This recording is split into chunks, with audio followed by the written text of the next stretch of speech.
মামলা থেকে খালাস দিয়েছেন আদালত। রায় ঘোষণা করেন ঢাকার বিশেষ জজ আদালতের বিচারক মোহাম্মদ রবিউল আলম।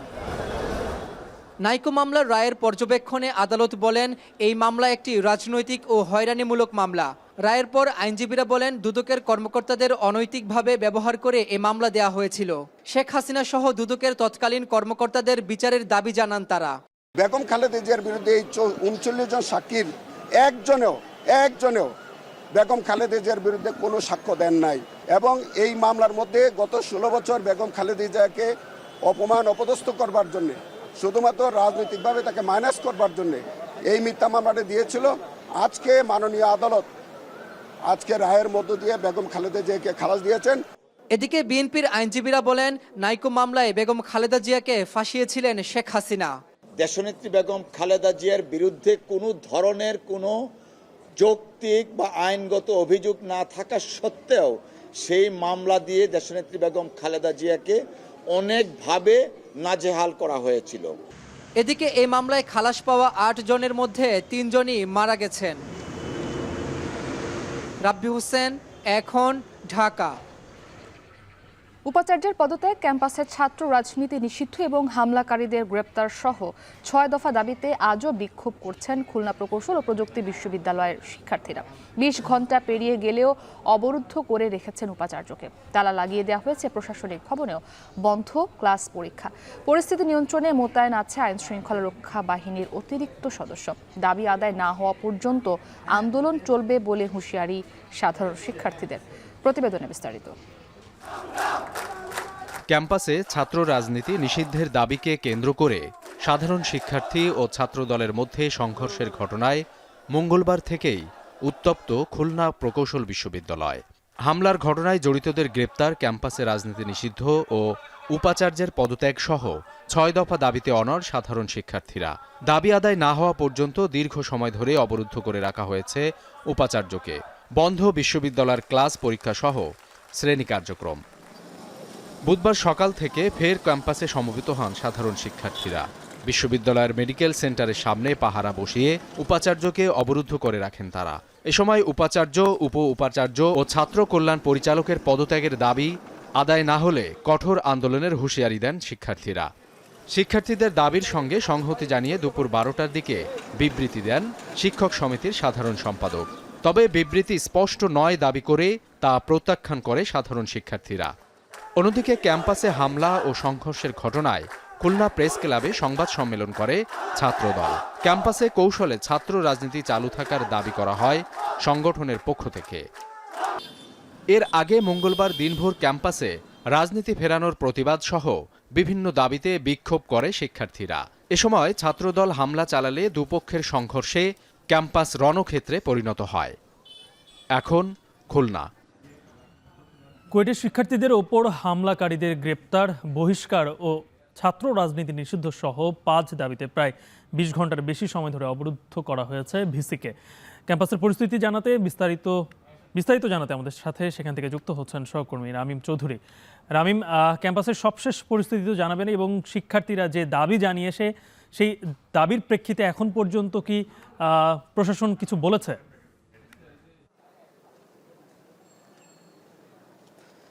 গালিব, এই যে খুলনার যে এই ঘটনাটি রয়েছে, খুলনা প্রকৌশল ও প্রযুক্তি বিশ্ববিদ্যালয়ের শিক্ষার্থীদের সাথে ছাত্রদলের যে সংঘর্ষের ঘটনা, তাকে কেন্দ্র করে যে উত্তাপ, সেটি কিন্তু এখনও পর্যন্ত রয়েছে। আমরা দেখেছি গতকাল দুপুরের যে সংঘর্ষের ঘটনা, সেই সংঘর্ষের ঘটনা কিন্তু এখনও পর্যন্ত বলতে গেলে যে ক্যাম্পাসটি রয়েছে, ক্যাম্পাসে কিন্তু উত্তাপ এখনও পর্যন্ত রয়েছে। আমরা সকাল থেকে কিন্তু ক্যাম্পাসে রয়েছি। সকাল থেকে দুপুর 1টা পর্যন্ত এখানকার সাধারণ শিক্ষার্থী যারা ছিলেন তারা কিন্তু যে আলটিমেটাম দিয়েছিলেন, তাদের যে ৬ দফা দাবি, প্রথমে ৫ দফা দাবি ছিল, তারপরে তারা আরেকটি দাবি যুক্ত করেছে সেখানে। ৬ দফা দাবি তারা এখানকার বিশ্ববিদ্যালয়ের যে প্রশাসন, সেই প্রশাসনের কাছে দিয়েছিলেন এবং তারা বলেছিলেন যে দুপুর 1টার মধ্যে যদি সেই দাবি মানা না হয় সেক্ষেত্রে কিন্তু তারা কঠোর অবস্থানে যাবেন। 1টা পার হয়ে গিয়েছে, তারপরে সাধারণ শিক্ষার্থীরা এসে কিন্তু একাডেমিক ভবন যেগুলো রয়েছে সেই একাডেমিক ভবনগুলো কিন্তু তারা সিলগালা বলতে গেলে তারা কিন্তু তালা মেরে দিয়েছে। আপনি কেবলমাত্রই দেখলেন যে এই 1 নম্বর একাডেমিক ভবন আমরা সামনে দাঁড়িয়ে আছি এবং সেখানে কিন্তু শিক্ষার্থীরা তালা মেরে দিয়েছে কিন্তু এবং এই কিছুক্ষণের মধ্যে আমরা দেখেছি যে বিশ্ববিদ্যালয়ের ক্যাম্পাস জুড়ে যতগুলো একাডেমিক ভবন রয়েছে এবং প্রশাসনিক ভবন রয়েছে প্রত্যেকটা জায়গাতে কিন্তু তালা মারা হয়েছে। শিক্ষার্থীদের একটাই কথা যে তাদের যে 6 দফা দাবি সেই 6 দফা দাবি কিন্তু পূরণ করতে হবে এবং বিশেষ করে এই যে ছাত্র রাজনীতি, কুয়েট ক্যাম্পাসে কোনো প্রকার ছাত্র রাজনীতি রাখা যাবে না, এটি তাদের প্রধান দাবি। এর পাশাপাশি এই যে গতকালকে যে হামলা হয়েছে কুয়েট ক্যাম্পাসে, সেই হামলার ঘটনায় যারা জড়িত রয়েছে তাদেরকে কিন্তু আইনের আওতায় এনে শাস্তি প্রদান করতে হবে। এর পাশাপাশি আরও কিছু দাবি কিন্তু তারা রেখেছেন। তার মধ্যে আরেকটি দাবি কিন্তু রয়েছে যেটা যে এখানে ভিসি, প্রভিসি এবং এখানকে ছাত্র বিষয়ক যে পরিচালক রয়েছেন তাকে কিন্তু পদত্যাগ করতে হবে সকল দাবি মানার পরে। তো এই বিষয়গুলো কিন্তু ছাত্ররা বেশ জোর দিয়ে বলছেন এবং আমরা একটা পর্যন্ত দেখেছি, একটা পর্যন্ত কিন্তু ছাত্র বিশ্ববিদ্যালয় প্রশাসনের পক্ষ থেকে কিন্তু কোনো রকম দাবি মানার কোনো বিষয় বলা হয়নি। তবে সিন্ডিকেট সভা এখনো পর্যন্ত চলছে, তবে সবার সিদ্ধান্ত অনুযায়ী পরবর্তীতে বিশ্ববিদ্যালয় কর্তৃপক্ষ জানাবেন বলে জানিয়েছেন। তো এই ছিল আমার কাছে গালিব কুয়েট থেকে সবশেষ খবর। গতকালের ঘটনার পর এখনও কুয়েটের স্বাভাবিক অবস্থা ফিরেনি, সেই খবরই জানাচ্ছিলেন সহকর্মী রামিম চৌধুরী। এদিকে কুয়েটের ঘটনায় দুঃখ প্রকাশ করেছেন ছাত্রদল সভাপতি রাকিবুল ইসলাম রাকিব। এছাড়াও জড়িতদের চিহ্নিত করে বিচারের আওতায় আনার দাবিও জানিয়েছেন তিনি। সকালে ঢাকা মহানগর ছাত্রদলের সদস্য নবায়ন কার্যক্রম ও আলোচনা সভায় কথা বলেন তিনি। কুয়েটে যে অনাকাঙ্ক্ষিত ঘটনা ঘটেছে সেই পুরো ঘটনার জন্য অবশ্যই ছাত্রদলের সভাপতি হিসেবে আমি ব্যথিত, মর্মাহত এবং দুঃখ প্রকাশ করছি। আজকের এই অনুষ্ঠান থেকে স্পষ্টভাবে বলতে চাই, সেই কুয়েটের যে শুরুর যে ঘটনা, কে এই ঘটনার সূচনা করেছিল তাকে চিহ্নিত করে অতি দ্রুততম সময়ে বিচারের আওতায় নিয়ে আসতে হবে। কুয়েটের শিক্ষার্থীদের ওপর হামলার ঘটনায় ছাত্রদল, যুবদল ও ভাড়াটিয়া সন্ত্রাসীরা জড়িত বলে অভিযোগ করেছে ছাত্র শিবির। সংগঠনটির ভেরিফাইড ফেসবুক পেজে বিবৃতিতে এই অভিযোগ করেছে তারা। এ সময় হামলার দায় ছাত্র শিবিরের ওপর চাপানোর অপচেষ্টার নিন্দা ও প্রতিবাদও বিবৃতিতে দেওয়া হয়। মঙ্গলবার ছাত্র রাজনীতি বন্ধের দাবিকে কেন্দ্র করে খুলনা প্রকৌশল ও প্রযুক্তি বিশ্ববিদ্যালয় কুয়েটে ছাত্রদল ও বৈষম্য বিরোধী ছাত্র আন্দোলনের নেতাকর্মীদের মধ্যে দফায় দফায় সংঘর্ষ এবং পাল্টাপাল্টি ধাওয়ার ঘটনা ঘটে। এতে শতাধিক আহত হন। রাতে শিক্ষার্থীরা প্রেস ব্রিফিং করে কুয়েটে ছাত্র রাজনীতি পুরোপুরি নিষিদ্ধ, শিক্ষার্থীদের ওপর হামলাকারীদের শাস্তি এবং উপ উপাচার্য ছাত্র কল্যাণ পরিচালকের পদত্যাগ সহ 5 দফা দাবি জানান। ফ্যাসিস্টদের নির্বাচনে ফিরিয়ে আনার ষড়যন্ত্র বিএনপি মানবে না বলে সাফ জানিয়ে দিয়েছেন দলের মহাসচিব মির্জা ফখরুল ইসলাম আলমগীর। কেউ কেউ নিজেদের স্বার্থে ফ্যাসিস্টদের ফিরিয়ে আনতে চায় বলে মন্তব্য করেন তিনি। সকালে রাজধানীর কৃষিবিদ ইনস্টিটিউট মিলনায়তনে ছাত্র দলের সদস্য নবায়ন ও গণঅভ্যুত্থান পরবর্তী বাংলাদেশের নতুন ধারার ছাত্র রাজনীতি শীর্ষক আলোচনা সভায় কথা বলেন তিনি। ফ্যাসিস্টদের লোকেরা যদি কেউ মাপ চেয়ে নির্বাচনে অংশ নিতে চায়, এটা কি আপনারা মেনে নেবেন? তোমরা এটা মানবে? এর থেকে এটাই প্রমাণিত হয়েছে যে তারা এখন তাদের নিজেদের স্বার্থে ওই ফ্যাসিস্টদেরকে তারা জায়গা দিতে চায়। তার মানে কি আমরা এটা মনে করব যে তারা সরকারে থেকে তাদের দল গোছানোর জন্য তারা বিভিন্ন রকম কৌশল নিচ্ছেন? সেই কৌশল নিলে তো আমরা তা হতে দেব না। আওয়ামী ফ্যাসিবাদের মতো দলকে শুধু নিষিদ্ধই না, নির্মূল করা উচিত বলে মন্তব্য করেছেন যুব ও ক্রীড়া উপদেষ্টা আসিফ মাহমুদ সজীব ভুইয়া। সকালে আদমজী ক্যান্টনমেন্ট কলেজে তারুণ্যের উৎসবে যোগ দিয়ে তিনি বলেন, আওয়ামী লীগের আপাতত নির্বাচনে অংশগ্রহণের সুযোগ নেই। দলটিকে সামাজিক ও আদর্শিকভাবে নিষিদ্ধ করা হবে বলে আশা করেন তিনি। এ সময় কুয়েটে হামলার ঘটনায় যেই জড়িত থাকুক তাদের আইনের আওতায় আনা হবে বলে জানান তিনি। পাশাপাশি বিশ্ববিদ্যালয়গুলোতে অতি দ্রুত ছাত্র সংসদ নির্বাচন আয়োজনের দাবি জানান। নতুন বাংলাদেশ বিনির্মাণে তরুণদের সক্রিয় অংশগ্রহণের আহ্বান জানান উপদেষ্টা আসিফ। এর আগে শিক্ষার্থীদের হাতে পুরস্কার তুলে দেন যুব ও ক্রীড়া উপদেষ্টা।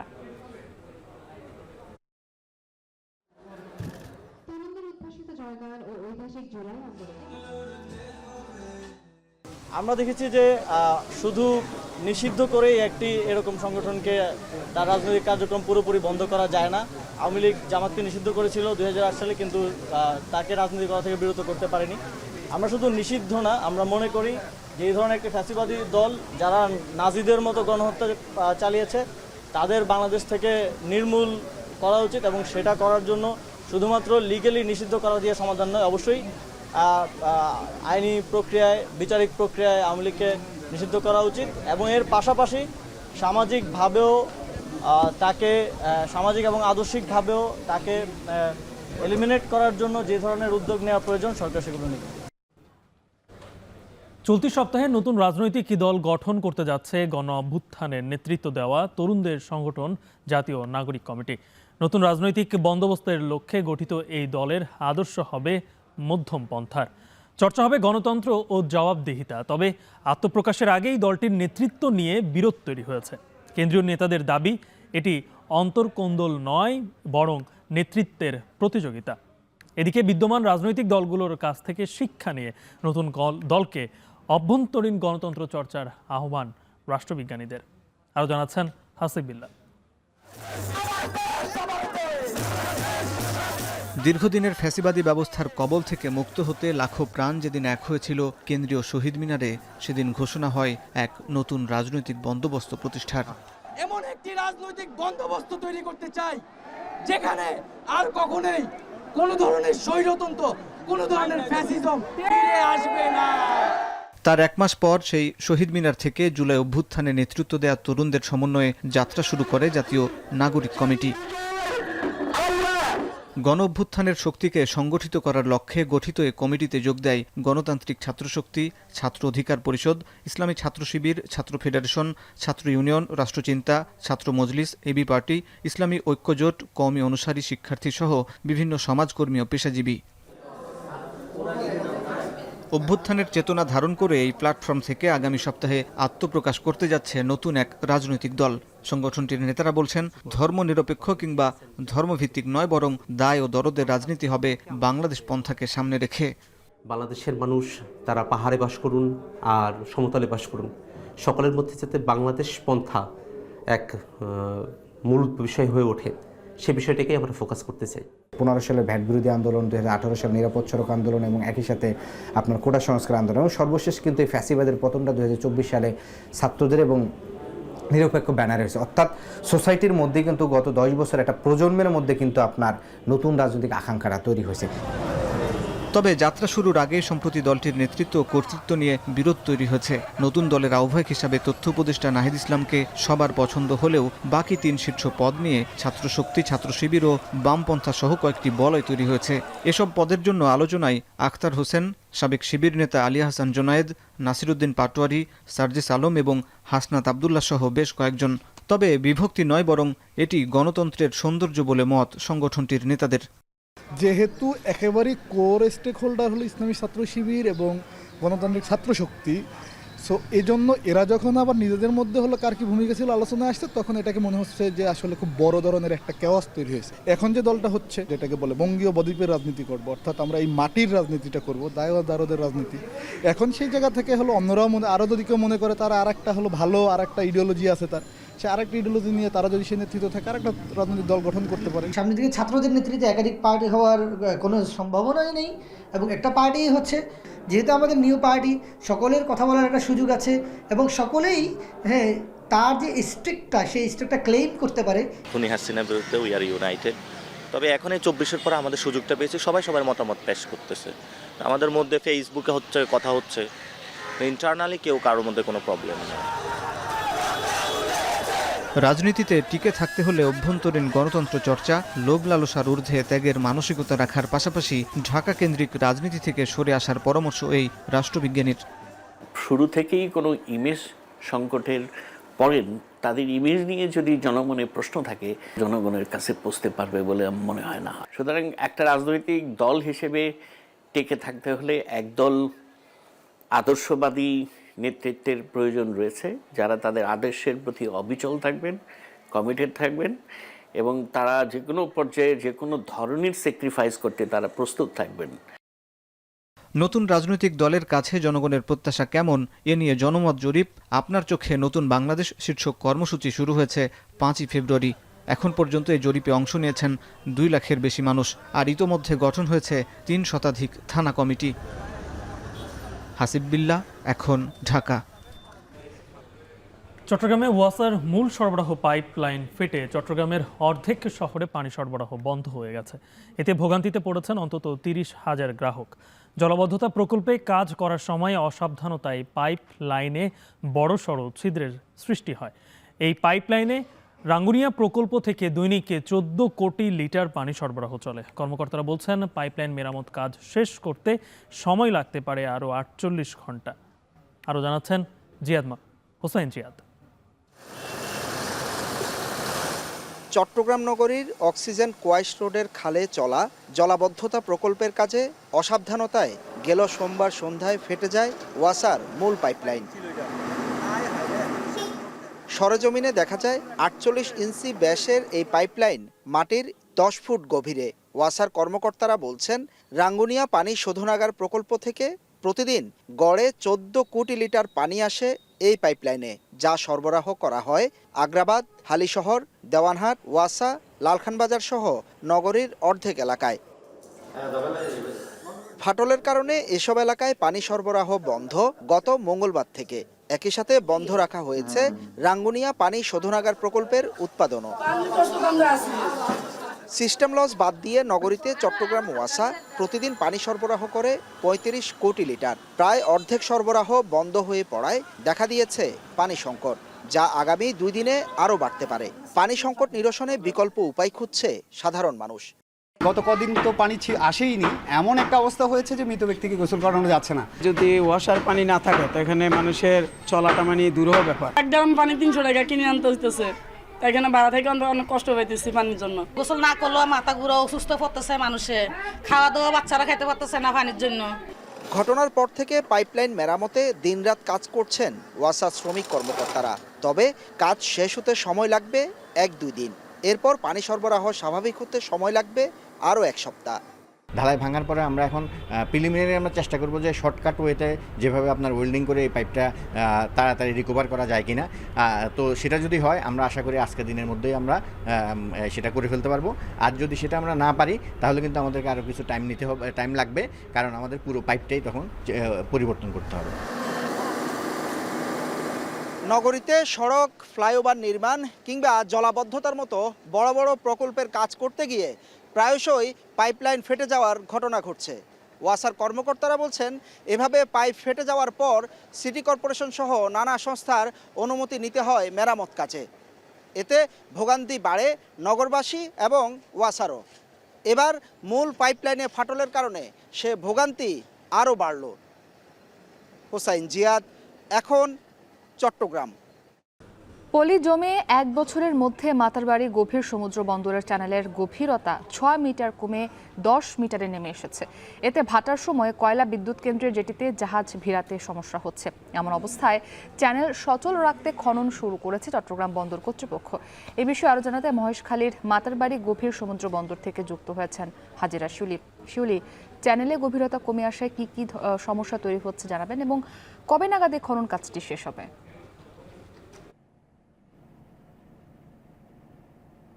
মুক্তি প্রতি মাসেই এই কয়লা বিদ্যুৎ কেন্দ্র, যেটি 1200 মেগাওয়াটের কোল পাওয়ার জেনারেশন কোম্পানি লিমিটেডের, সেই কয়লা বিদ্যুৎ কেন্দ্রের জন্য প্রতি মাসে 4 থেকে 5টি জাহাজ ভেড়ে এবং প্রতিটি জাহাজ যেগুলো এই জেটিতে ভেড়ে সেখানে কিন্তু 12.5 মিটার গভীরতার জাহাজ আসে। সেই কারণেই এই চ্যানেলের যদি গভীরতা, পানির গভীরতা কমে আসে তাহলে বড় বড় জাহাজগুলো কিন্তু ভিড়তে সমস্যা হয়। তো গত 2023 সালের সেপ্টেম্বরে এই 14.3 কিলোমিটার দৈর্ঘ্যের চ্যানেলটি চট্টগ্রাম বন্দর কর্তৃপক্ষের কাছে আনুষ্ঠানিকভাবে হস্তান্তর করেছিল কোল পাওয়ার জেনারেশন কোম্পানি। এরপর কিন্তু এই যে দীর্ঘ চ্যানেল, এই চ্যানেলটি আর খনন করা হয়নি। তাই চ্যানেলে কিন্তু জোয়ারের সময় প্রতিনিয়তই পলি জমছে এখানে, কিন্তু সেই পলি যেটি জোয়ারের সময় এসে ঢুকছে বেসিনের ভেতর, যেহেতু এটি একটি কৃত্রিম চ্যানেল এবং প্রায় একটি স্রোত এই চ্যানেলে যেন ঢেউ এসে আঘাত করতে না পারে সে কারণে কিন্তু স্রোত নিরোধক প্রাচীরও নির্মাণ করা হয়, তাই এখানে পলি জমার হারও কিন্তু অনেক বেশি। তাই প্রতিনিয়ত এখানে খনন করাটা একটি বড়ই কষ্টসাধ্য বিষয় এবং বন্দর কর্তৃপক্ষ কিন্তু এই চ্যালেঞ্জ নিয়েছে এবং তাদের যে ড্রেজার জাহাজ খনক, বর্তমানে আমি সেই জাহাজটিতে অবস্থান করছি। এই জাহাজটিতে কিন্তু চ্যানেলে খনন কাজ শুরু হয়েছে 2 দিন আগে এবং তারা আশা করছেন যে আগামী বর্ষা মৌসুমের আগে এই চ্যানেলে তারা মোটামুটি 14 মিটার গভীরতা খনন করবেন এবং এই খনক জাহাজটি প্রতি ঘন্টায় 2500 ঘনমিটার পলি আসলে বা মাটি সমুদ্র থেকে উত্তোলন করতে পারে এবং এটি খুবই শক্তিশালী একটি ড্রেজিং জাহাজ এবং এটি কিন্তু 6 বছর পর শুধু এই খননের জন্যই এই জাহাজটি তারা আবার পুনরায় রিপেয়ার করে সেটি আবার তারা ব্যবহার এই চ্যানেল খননের জন্য তারা এটিকে তৈরি করেছেন। এর আগে কিন্তু বিভিন্ন যে বন্দরের যে সমীক্ষা বা এই যে চ্যানেল খনন যে ব্যয়, তারা বলছেন যে না হয় প্রতি বছরে তাদের প্রায় 550 থেকে 500 কোটি টাকা ব্যয় হবে, যেহেতু বর্তমানে আসলে এখানে শুধু কয়লা বিদ্যুৎ কেন্দ্রের জাহাজ ভেড়ে এবং যে গভীর সমুদ্র বন্দর মাতারবাড়ি গভীর সমুদ্র বন্দরের যে মূল টার্মিনাল সেটি নির্মাণ কাজ কিন্তু এখনো শুরু হয়নি। নির্বাচিত জাপানি যে ঠিকাদার তাদের সাথে এখনো চুক্তি সই হয়নি, যদিও 2026 সালে এই গভীর সমুদ্র বন্দরের প্রথম ধাপের কাজ শেষ হওয়ার কথা ছিল, কিন্তু নানা জটিলতায় সেটি সম্ভব হয়নি। তাই বর্তমানে শুধু কিন্তু কয়লা বিদ্যুৎ কেন্দ্রের যে কয়লা নিয়ে এবং তাদের ব্যবহারের জন্য জাহাজগুলো ভিড়ছে, কিন্তু যেহেতু বড় জাহাজ ভিড়ছে এবং এক একটি জাহাজে প্রায় 62 থেকে 63 হাজার মেট্রিক টন কয়লা নিয়ে আসছে, সে কারণে এই চ্যানেলটির গভীরতা 14 থেকে 16 মিটার রাখা খুবই জরুরি এবং এই কারণে কিন্তু এই প্রথমবারের মতো চট্টগ্রাম বন্দর কর্তৃপক্ষ এখানে খনন শুরু করেছে এবং মুক্তি এই ছিল আমার কাছে এখনকার মতো মাতারবাড়ি গভীর সমুদ্র বন্দরে চ্যানেল খননের সবশেষ। হাজিরা শুলে আমাদের সঙ্গে যুক্ত ছিলেন চট্টগ্রাম থেকে। বইমেলার ভেতরে ও সামনে হরেক রকমের পণ্য নিয়ে বসেছেন হকাররা। ফুচকা, চটপটি থেকে শুরু করে পান সুপারি সবই মিলছে মেলাতে। প্রবেশ পথে হকারদের জটলায় ভোগান্তিতে পড়ছেন দর্শনার্থীরা। বাংলা একাডেমিও যেন নীরব দর্শক। বাকিটা জানাবেন শাহাদাত অফ্র।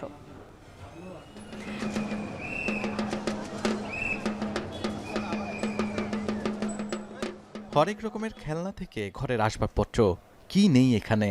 দেখে মনে হতেই পারে এ যেন বাণিজ্য মেলা। ঝালমুড়ি, ফুচকা, চটপটি থেকে পান, জর্দা, সুপারি কি লাগবে সব মিলছে বইমেলার ভিতরেই। বইমেলার ফুড কর্নার থাকা সত্ত্বেও হকারদের দখলে বইমেলা। যার যা খুশি তাই করছেন এই আসরে। এ যেন হকারদের মেলা। তারা বলছেন বেশি টাকার আশায় ঢুকে পড়েছেন এই বইমেলাতেই। বিক্রি করতে হয় কারণ আমরা বাড়াতে বেচতে পারি না। বাইরে বিক্রি করলে বেশি বিক্রি হয় না, ভিতরে একটু বিক্রি করলে ভালো হয়, মানে বেশি বিক্রি করেন যায়। ও 1000-4000 ভিতরে ঢুকি লোভে বেচাকিনি ভালো দিকে এখানে। লেখক প্রকাশকরাও তাই প্রশ্ন তুলেছেন বাংলা একাডেমির এই আয়োজনের আইন শৃঙ্খলা নিয়ে। মেট্রো থেকে সোজা মেলার ভিতরে যাবে সহজ একটা রাস্তা, এইখানে অন্তত হকারদের ঢুকতে দেওয়া উচিত ছিল না। এটা কিন্তু এই এরিয়ার বাইরে থাকা উচিত ছিল এবং বাইরে থাকতো প্রতি বছর। এবছর কিন্তু বাংলা একাডেমি চোখের সামনে যেটা ঘটতেছে এটা বাংলা একাডেমি খেয়াল করতেছে। অন্যদিকে পুরনো তেলে খুব মন দিয়ে চলছে ভাজা পোড়া বানানোর কাজ। বইমেলার সোহরাউদ্দি উদ্যানের গেটের সামনে চলছে মহাযজ্ঞ। বইমেলার প্রবেশপথ প্রায় বন্ধ করে দিয়ে চলছে হকারদের বেচা বিক্রি। যারা যাতায়াত করছেন তারা পড়ছেন বিপাকে।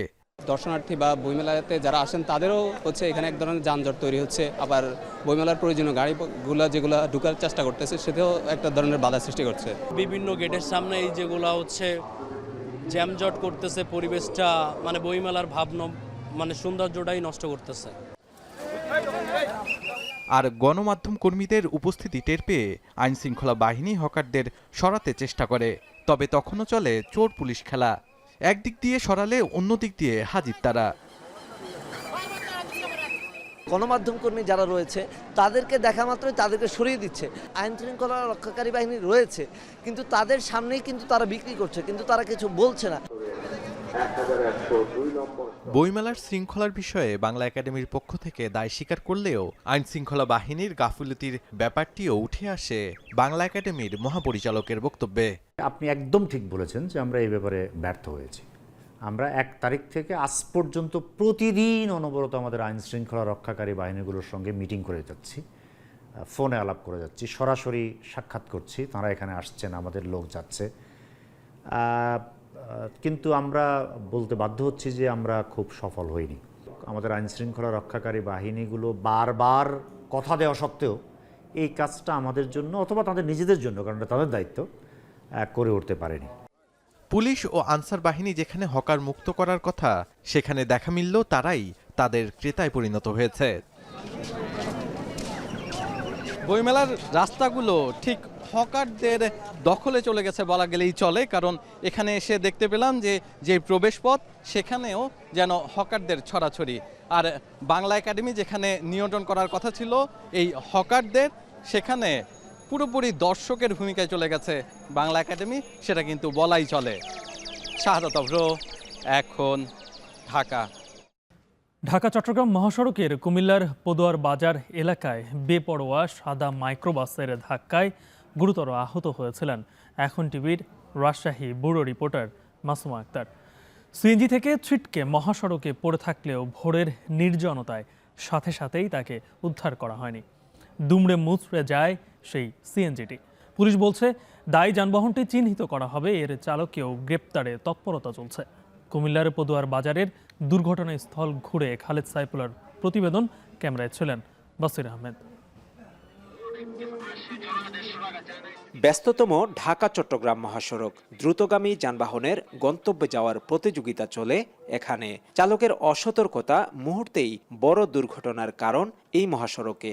রোদ বৃষ্টি সহ নানা জটিলতা সয়ে কৃষকের উৎপাদিত এই সবজি এবার যাবে ভোক্তার হাতে। গেল 14 ফেব্রুয়ারি শুক্রবার ভোর 6টা, ভোরের আলো কেবল ফুটছিল তখন। রাজশাহী থেকে নিজের শ্বশুরবাড়ি যাওয়ার পথে পদুয়ার বাজার ইউটার্ন এলাকায় বাস থেকে নামেন এখন টিভির রাজশাহী ব্যুরো রিপোর্টার মাসুমা। স্বামী সৈকত সহ একটি সিএনজি অটোরিকশায় ওঠা মাত্রই পেছন থেকে ধাক্কা দেয় একটি সাদা মাইক্রোবাস, আর তখনই সিএনজি থেকে ছিটকে মহাসড়কে পড়েন মাসুমা, তার স্বামী ও সিএনজি চালক। রাস্তায় কোনো পথচারী না থাকলেও অদূরে দুটি দোকান থেকে ঘটনা প্রত্যক্ষ করেন রুহুল আমিন ও রাসেল।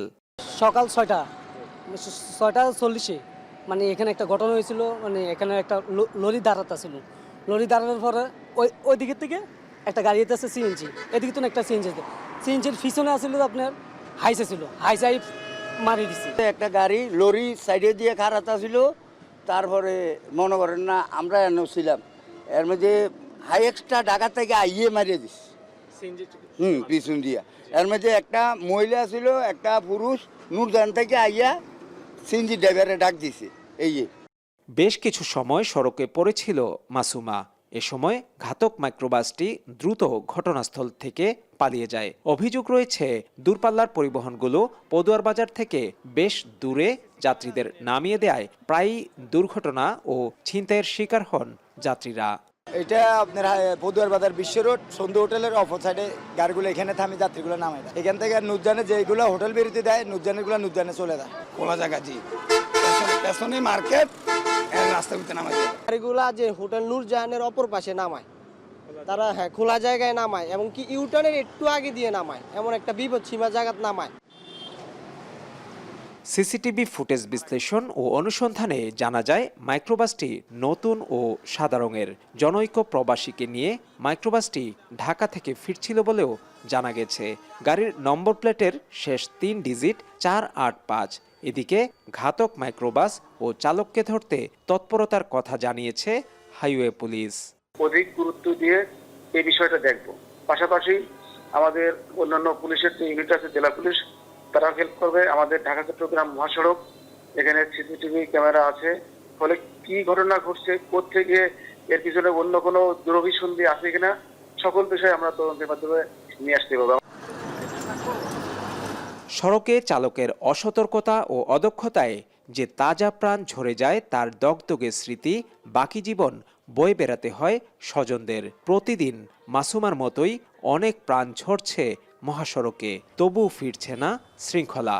ঘাতক চালককে দ্রুতই আইনের আওতায় আনা হবে এমন প্রত্যাশাই সবার। খালেদ সাইফুল্লাহ, এখন কুমিল্লা। আন্তর্জাতিক প্রসঙ্গ, ৪০ বছরের মধ্যে রেকর্ড সর্বোচ্চ ৬৭টি নির্বাহী আদেশের সইয়ের মাধ্যমে ক্ষমতা নেওয়ার 1 মাস পার করলেন ডোনাল্ড ট্রাম্প। স্টিল ও অ্যালুমিনিয়ামের পর এবার মোটরগাড়ি, সেমিকন্ডাক্টর ও ওষুধের ওপর 25% আমদানি শুল্ক আরোপের ঘোষণা দিলেন মার্কিন প্রেসিডেন্ট, যা কার্যকর হবে আগামী 2 এপ্রিল থেকে। এদিকে জো বাইডেনের আমলে নিয়োগপ্রাপ্ত অ্যাটর্নি জেনারেলদের চাকরিচ্যুতের নির্দেশ দিয়েছেন রিপাবলিকান এই নেতা। বাকিটা জানাবেন নাফিয়া আরমান মনন। নানা আলোচনা সমালোচনায় ক্ষমতা গ্রহণের 1 মাস অতিবাহিত করলেন ডোনাল্ড ট্রাম্প। মাত্র 30 দিনেই নির্বাহী আদেশের বন্যা বইয়ে দিয়েছেন তিনি। সই করেছেন ৬৭টি নির্বাহী আদেশে, যা 40 বছরের বেশি সময়ের মধ্যে সর্বোচ্চ। স্থানীয় সময় মঙ্গলবার নতুন করে আরও 2টি নির্বাহী আদেশে সই করেন মার্কিন president.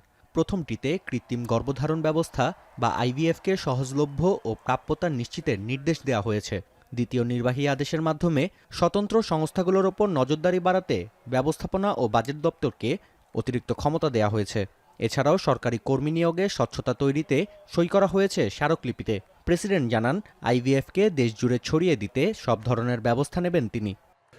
Fertilization, I've been saying that we're going to do what we have to do, and I think the women and families, husbands, are very appreciative of it. এদিকে স্টিল ও অ্যালুমিনিয়ামের পর মোটরগাড়ি, সেমিকন্ডাক্টর ও ওষুধের ওপর আমদানি শুল্কারোপের নির্দেশ দিয়েছেন ডোনাল্ড ট্রাম্প। নতুন এই শুল্কারোপ কার্যকর হবে 2 এপ্রিল থেকে। জানান, শুল্কারোপের কারণেই যুক্তরাষ্ট্রের নতুন কারখানা তৈরিতে আগ্রহ দেখাচ্ছে বিশ্বের বেশ কয়েকটি শীর্ষস্থানীয় অটোমোবাইল প্রতিষ্ঠান। I've been contacted by some of the biggest companies in the world, and because of what we're doing economically and through tariffs and taxes and incentives, they want to come back into the United States. And we'll be announcing various very large companies, the biggest actually, and they'll be coming back. এদিকে সাবেক president Joe বাইডেনের শাসনামলে নিয়োগপ্রাপ্ত attorney জেনারেলদের চাকরিচ্যুত করার নির্দেশ দিয়েছেন Donald Trump. মার্কিন বিচার দপ্তরের মাধ্যমে ইতোমধ্যেই অধিকাংশ রাষ্ট্রীয় কৌশলীদের কাছে এই বার্তা পাঠানো হয়েছে। প্রেসিডেন্টের দাবি, বিচার দপ্তরকে রাজনীতিকরণের মাধ্যমে কলুষিত করেন বাইডেন, যা সংস্কারের মাধ্যমে যুক্তরাষ্ট্রের স্বর্ণযুগ ফিরিয়ে আনা হবে। নাফিয়া আরমান মনন, এখন বিশ্ব। শেষ করছে এখন দুপুর। তার আগে শিরোনামগুলো আরও একবার। নাইকো দুর্নীতি মামলায় খালেদা জিয়া সহ 8 আসামি খালাস। রাজনৈতিকভাবে হয়রানি করতেই মামলা, পর্যবেক্ষণ আদালতের। তাকে মেলাইন করার জন্য রাজনৈতিকভাবে, সামাজিকভাবে, রাষ্ট্রীয়ভাবে তাকে মেলাইন করার জন্য তাকে মিথ্যা মামলা দিয়েছে। কুয়েটে প্রশাসনিক ভবনে তালা দিয়ে বিক্ষোভ, এখনো অবরুদ্ধ ভিসি। ছাত্রদল সভাপতির দুঃখ প্রকাশ, দায় চাপানোর অভিযোগ শিবির।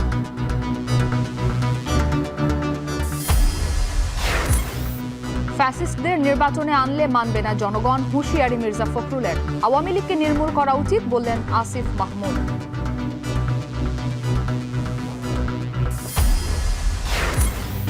চট্টগ্রামে জলাবদ্ধতা প্রকল্পের কাজের সময় ফেটেছে পাইপলাইন, প্রায় অর্ধেক শহরে পানি সরবরাহ বন্ধ।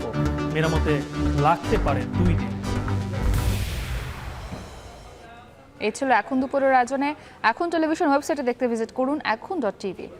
ফেসবুকে চোখ রাখুন facebook.com/tv.এখন, আর ইউটিউবে লাইভ দেখতে ভিজিট করুন youtube.com/c/এখন tv।